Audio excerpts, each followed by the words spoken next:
So, hi folks.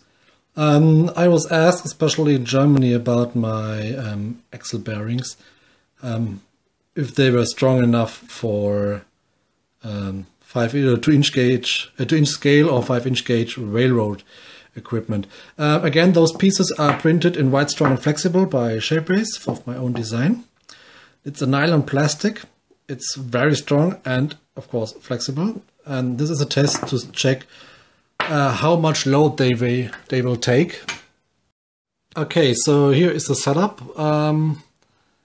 The steel plate on top will simulate the weight of the car, which is resting actually at this place. And you have the ball bearings and the axles in the center. You can see in this view that the axle will bend. It's 8mm round steel. You can't imagine any deformation to the axle bearings themselves. I will check those later.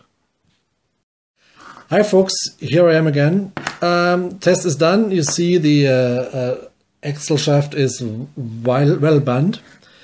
The result was very good. I have no deformation on the journal boxes themselves.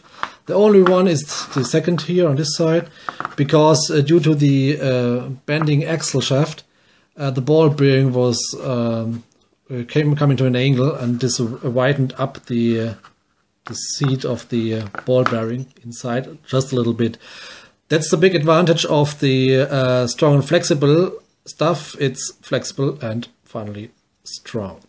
In my test, I can't say it exactly because I don't have a pressure gauge on my workshop press, but that have been several hundred kilograms on load on this pair of axles. Let's get this straight. If you have a 160 kilogram car on top of such trucks or axle boxes, each single journal box has to wear only 20 kilograms. So if they will hold 25, that is more than enough for the purpose they are planned for. So actually, I'm happy, and I have a little feature in the back. Just a second. So here I am again. I was asked for the total strain, so I clamped them this way into the press without any other material around.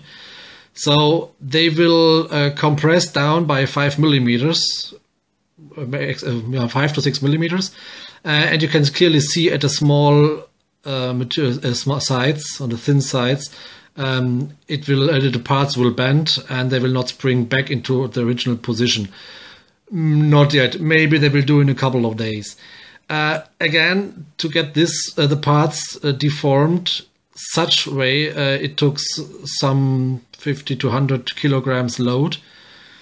So in standard purpose, I'm very happy with the solution. Just remember, this area has to keep the main load on these parts. Everything else is just not only cosmetic, but the most load is on top on these pieces. So I will go forward with this project and with these parts. And again, I'm very happy with the result of my testing. Thanks and goodbye.